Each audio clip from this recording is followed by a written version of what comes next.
Di sini saya Muhammad Rifki Zidan akan menjelaskan tentang filsafat Barat modern yang berkembang dari zaman dahulu dan digunakan saat sekarang ini. Kalian pastinya sering ya mendengar kata abad pertengahan. Pasti sering lah. Tapi tahukah kalian apa itu abad pertengahan yang sering kalian dengar? Di sini, abad pertengahan adalah masa-masa gelap bagi peradaban Eropa. Masa di mana pengembangan ilmu pengetahuan dan kebebasan manusia dipegang oleh otoritas Gereja Katolik hingga membuat ilmu tidak berkembang dalam waktu yang sangat lama. Namun, setelah Eropa sadar akan pentingnya ilmu pengetahuan dan kebebasan manusia, mereka bangkit menjatuhkan otoritas Gereja Katolik dan memulai pengembangan ilmu pengetahuan. Mereka ini bertujuan untuk menunjukkan bahwa manusia memiliki eksistensi dan Eropa memasuki era baru yang disebut abad pencerahan atau Renaissance. Dalam masa pencerahan, banyak sekali ilmu pengetahuan yang berkembang, salah satunya adalah ilmu filsafat. Ilmu filsafat barat ini melahirkan banyak ilmu-ilmu seperti ilmu sosiologi, ilmu ekonomi, ilmu politik, bahkan ilmu alam. Karena mereka tahu bahwa kebebasan dan eksistensi kehidupan manusia itu sangatlah penting. Ilmu-ilmu filsafat yang berkembang pada setelah masa Renaissance itu mempunyai banyak aliran. Salah satunya adalah aliran rasionalisme. Contoh yang pertama dari rasionalisme. Rasionalisme ini mengajarkan kita cara berpikir bahwa kita harus mempertanyakan, meragukan apa yang ditangkap oleh panca indera kita. Salah satu tokoh rasionalisme yang terkenal adalah René Descartes. Dia menjelaskan bahwa ragukanlah segalanya dan muncullah adagium cogito ergo sum, yang artinya saya berpikir maka saya ada. Itu adalah ungkapan besar yang diungkapkan oleh René Descartes, salah satu tokoh rasionalisme. Selain rasionalisme, ada juga aliran empirisisme atau empirisme yang artinya pengalaman. Aliran ini menekankan bahwa pengetahuan dan kebenaran diperoleh melalui pengalaman, melalui panca indera, sehingga aliran ini menolak konsep idealisme. Manusia lahir diibaratkan seperti kertas kosong, belum memiliki tulisan, belum memiliki coretan apa-apa, dan manusia belum memiliki apa-apa. Mereka menganggap panca indera dapat mengenali lingkungan. Maka dengan adanya panca indera, sesuatu pengalaman itu dituliskan dalam kertas kosong dan manusia itu diisi oleh pengalaman-pengalaman yang telah dilalui dan ditangkap panca indera. Dalam hal ini, sebagai contoh, mata digunakan untuk menangkap cahaya, telinga digunakan untuk menangkap suara. Suara tidak bisa ditangkap oleh mata, dan cahaya sendiri pun tidak bisa ditangkap oleh telinga. Hal ini menunjukkan bahwa panca indera itu memiliki peran yang berbeda-beda, dan setiap peran itu memiliki fungsi tersendiri bagaimana pengalaman itu dan kebenaran itu ditangkap oleh manusia. Salah satu tokoh empirisisme yakni Francis Bacon mengatakan bahwa pengalaman merupakan sumber pengetahuan yang sejati. Jadi tidak ada sumber kebenaran yang mutlak atau yang sifatnya pasti kecuali melalui pengalaman panca indera. Selain aliran rasionalisme, ada juga aliran kritisisme. Aliran ini berusaha mengkritik aliran rasionalisme dan empirisisme. Aliran ini aliran yang bersifat atau berbasis kritik. Aliran ini bertujuan menggabungkan aliran rasionalisme dan empirisisme Salah satu tokoh aliran kritisisme adalah Immanuel Kant. Dia mengatakan bahwa pengetahuan diperoleh melalui panca indera dan dapat ditampung oleh akal. Maksudnya apa? Maksudnya, apa yang ditangkap oleh akal itu dapat dijelaskan atau dipahami pengamat. Selebihnya lagi, pengamat dapat menjelaskan kembali, dapat memahami apa yang telah ditangkap oleh panca indera sang pengamat. Selanjutnya, ada juga aliran positivisme. Positif di sini diartikan sebagai fakta. Filsafat positivisme menganggap kebenaran dapat dianggap benar apabila dapat dibuktikan dengan jelas dan dapat dilakukan dengan observasi. Positivisme sendiri menganggap bahwa sesuatu yang ditangkap oleh panca indera adalah pengetahuan, dan pengetahuan tentang lingkungan dapat diketahui oleh akal. Namun, apabila pengetahuan tersebut dilakukan observasi lebih lanjut, dikaji lebih lanjut, diamati lebih lanjut, dituliskan, dan pengetahuan tersebut akan berkembang menjadi ilmu pengetahuan dan bisa berkembang lagi menjadi suatu disiplin ilmu. Jadi, ilmu pengetahuan adalah apa yang telah diketahui oleh manusia, dibuktikan dan dikaji. Tokoh utama dari filsafat positivisme adalah Auguste Comte. Selanjutnya, ada juga aliran filsafat eksistensialisme, aliran yang mengedepankan siapa sih manusia, untuk apa manusia hidup. Di sini, manusia melakukan sesuatu apa yang ada dalam manusia. Manusia berbuat berdasarkan prinsip. Manusia adalah makhluk yang harus bereksistensi. Jadi, manusia berbuat berdasarkan prinsip. Prinsip ini adalah makhluk. Manusia merupakan makhluk yang bereksistensi. Aliran ini menganggap manusia bereksistensi terhadap benda-benda lain di sekitarnya. Maksudnya, manusia berinteraksi terhadap benda-benda di sekitarnya. Manusia melakukan apa yang terhadap benda-benda di sekitarnya yang menunjukkan bahwa dirinya manusia, dirinya berbeda dengan yang lain. Salah satu tokoh eksistensialisme yakni Jean-Paul Sartre. Dia mengatakan bahwa manusia dikutuk untuk bebas. Jadi manusia ini bebas menunjukkan dirinya siapa, dan aliran ini menganggap bahwa manusia itu penting menunjukkan eksistensi dirinya, siapa dirinya, untuk apa dia. Lalu, bagaimana manfaat atau kebergunaan filsafat barat itu yang bersifat sangat logis atau dikatakan bisa masuk akal, mengedepankan eksistensi manusia, dihubungkan dengan sesuatu yang bersifat agama atau yang bersifat metafisik. Agama banyak mengkaji hal-hal yang bersifat metafisik. Apakah itu benar? Lalu, apakah yang bersifat metafisik tidak masuk akal dan bersifat yang metafisik tidak dapat dipercaya? Mari kita temukan jawabannya. Pernahkah kalian berpikir bagaimana sih alam semesta ini terbentuk? Salah satu teori terbesar terbentuknya alam semesta adalah teori Big Bang atau teori ledakan besar. Alam semesta itu berasal dari suatu benda, yaitu satu kesatuan, entah itu berbentuk padat, berbentuk cair, gas. Itu belum ada wujud itu, padat, cair, gas belum ada. Lalu terjadi sebuah ledakan besar, itu membentuk sebuah hukum alam, kemudian membentuk sebuah partikel yang akhirnya terciptalah alam semesta ini. Dan alam semesta ini masih berkembang. Perkembangan alam semesta ini yang meluas itu masih belum selesai. Lalu, bagaimana menurut agama Islam terbentuknya alam semesta?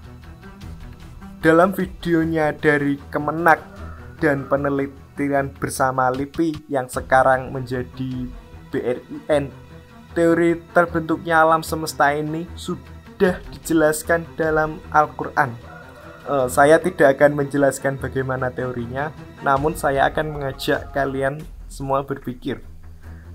Profesor Thomas Jamaluddin mengatakan bahwa alam semesta ini bekerja berdasarkan keteraturan hukum alam. Terjadinya bencana alam merupakan proses keteraturan alam semesta ini berlangsung. Jadi kita sebagai manusia harus tahu bahwa alam semesta ini mempunyai hukum-hukum alam yang mengatur bagaimana alam semesta, ruang, dan waktu ini berjalan. Kita manusia di bumi dijadikan khalifah. Manusia haruslah bisa memanfaatkan apa yang telah Allah anugerahkan kepada kita di jalan yang benar. Manusia diturunkan ke bumi sebagai khalifah, yang artinya manusia adalah pemimpin. Banyak ayat Al-Quran yang mensyaratkan agar manusia bisa memimpin dirinya sendiri ke jalan yang benar, kemudian memimpin manusia lain ke jalan yang benar.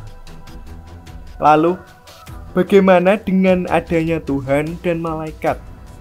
Dalam filsafat barat sendiri, Tuhan dan malaikat itu adalah bersifat metafisik, namun filsafat barat itu yang kita gunakan sampai sekarang itu harus bersifat logis dan mengutamakan eksistensi manusia.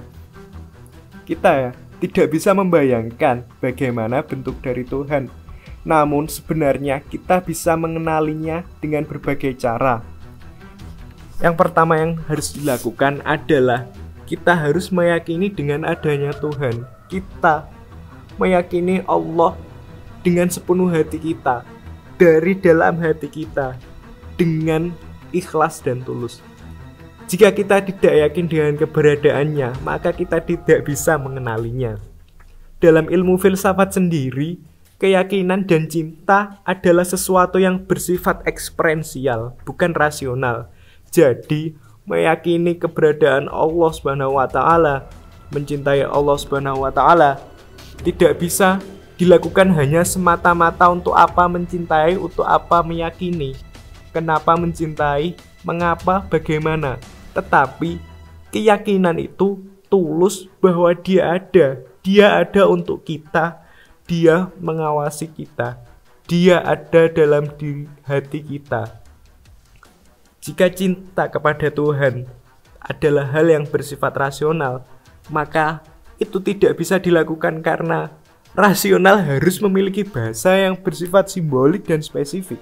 Jadi, yakin dan cinta terhadap Allah Subhanahu wa taala selaku Tuhan kita itu adalah tulus dari dalam hati kita. Lalu kita bisa mengenal Allah dengan berbagai cara, seperti beribadah, belajar mempelajari ciptaannya, belajar ilmu agama, belajar tasawuf, dan lain-lain. Semua itu memiliki cara dan aturan masing-masing, tidak semata-mata mengenal Tuhan. Dalam hal ini, kita harus mempunyai seorang guru yang benar-benar memiliki pengetahuan tentang tauhid. Kita bisa belajar dengan guru tersebut bagaimana aturannya, siapakah Tuhan kita. Guru di sini adalah guru yang benar-benar guru. Dia adalah manusia yang bisa membawa kita, menuntun kita bagaimana kita belajar ilmu tauhid. Karena ilmu tauhid tidak bisa semerta-merta dipelajari dan dipahami oleh akal. Kita kembali lagi ke yang tadi, ilmu tauhid adalah ilmu keyakinan. Bagaimana kita meyakini dengan hati, bukan merasionalisasi dengan pikiran.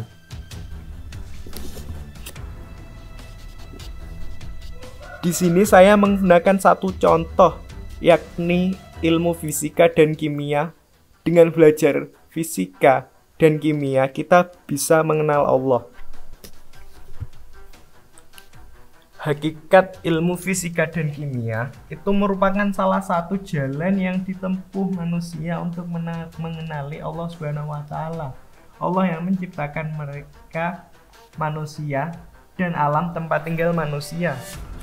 Semesta ini diciptakan oleh Allah dalam keadaan yang nyaris sempurna dan seimbang. sehingga mengikuti pola keteraturan.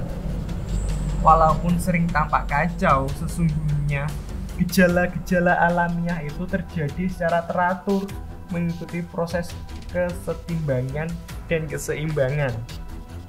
Fisika adalah ilmu yang berupaya menemukan pola keteraturan dan kesetimbangan tersebut, kemudian menampilkan dalam bahasa rumusan yang matematis dan logis. Matematika berperan sebagai media atau bahan bagi para fisikawan ketika fisikawan sedang memindahkan konsep yang berada di balik gejala alam itu ke dalam suatu model, sehingga matematika bagi fisikawan dapat kita analogikan sebagai batu atau kayu bagi para pemahat ataupun kanvas dan cat minyak bagi para pelukis. Dari sini, saya akan mengajak Anda semua untuk memasuki fisika kuantum, fisika yang sangat baru, berbeda dengan fisika yang klasik. Salah satu contohnya yang mudah adalah gaya gravitasi. Gaya gravitasi berperan penting dalam pergerakan benda-benda langit seperti bumi dan planet-planet lainnya yang mengelilingi matahari dengan waktu dan orbit yang sangat presisi. Kita hidup dalam dimensi ruang dan waktu, oleh karena itu kita menghitung panjang dan waktu. Begitu pula, kita dapat menentukan berapa lama bumi berotasi, berapa lama bumi berevolusi, berapa jarak bumi ke matahari. Itu semua dapat dihitung dan dituliskan melalui angka-angka. Dari sini, kita bisa bertanya, mengapa ini terjadi? Pasti karena gravitasi. Dan gaya gravitasi ini merupakan gaya fundamental alam semesta, yang gaya fundamental ini merupakan gaya dasar yang mengatur bagaimana alam semesta ini bisa berjalan sesuai dengan hukum alam. Jadi kita tidak bisa semata-mata membuat pertanyaan mengapa adanya gaya gravitasi. Pasti ditentang oleh banyak ilmuwan. Meskipun ini jadi pertanyaan yang bersifat logis, namun karena ini gaya gravitasi sudah diasumsikan sebagai gaya fundamental, maka gaya dasar ini adalah gaya yang paling dasar. Dan lalu apa sih pertanyaan yang muncul? Jika kita punya keyakinan Allah adalah Tuhan kita, maka kita akan berpikir bahwa Allah menciptakan gravitasi. Lalu, bagaimana cara menghubungkannya dengan sains dan Al-Quran? Dalam Al-Quran sendiri, banyak ayat yang menjelaskan bahwa alam semesta ini bekerja secara seimbang dan teratur sesuai apa yang dikehendaki oleh Allah. Isyarat-isyarat dalam Al-Quran tersebut dapat kita gunakan sebagai pegangan bahwa Allah yang menciptakan alam semesta ini, Allah menciptakan gravitasi, Allah menciptakan hukum alam. Lalu, dengan menghitung gravitasi tersebut dengan fisika dan matematika, kita bisa menyadari betapa besarnya rezeki yang telah dianugerahkan kepada manusia oleh Allah Subhanahu wa taala. Betapa presisinya ciptaan Allah Subhanahu wa taala ini. Dari sini kita bisa mengenal Allah melalui ciptaannya, yakni melalui ilmu fisika. Dari sini, kita bisa belajar bahwa ilmu pengetahuan harus dikembangkan, tidak hanya untuk didiamkan saja. Sebagai pelajar, kita harus mau belajar dengan sungguh-sungguh. Memang, kata-kata ini terlihat basi. Namun, dengan adanya usaha yang sungguh-sungguh, diharapkan mampu menyelesaikan masalah melalui pemikiran yang baru dan segar. Dengan belajar sungguh-sungguh, kita akan melahirkan inovasi baru yang akan menyelesaikan masalah-masalah di sekitar kita, menciptakan informasi dan inovasi yang akan memudahkan kita. Selain itu, agama digunakan sebagai pedoman hidup. Tuhan diyakini melalui hati yang tulus. Hubungan antar manusia dibangun dengan menciptakan perdamaian. Jika agama sudah dihubungkan dengan dunia ekonomi dan politik, maka agama hanya menjadi sebuah alat untuk melakukan hegemoni terhadap orang lain. Justru itu yang menyesatkan. Yang awalnya agama adalah pedoman hidup, kemudian dihubungkan dengan ekonomi dan politik, akan membuat sebuah sistem yang menjadikan hegemoni terhadap orang lain. Dan itu hegemoninya ke arah yang lebih buruk, bukan ke hegemoni yang baik. Seharusnya agama adalah pedoman hidup yang dijadikan patokan untuk mencapai tujuan.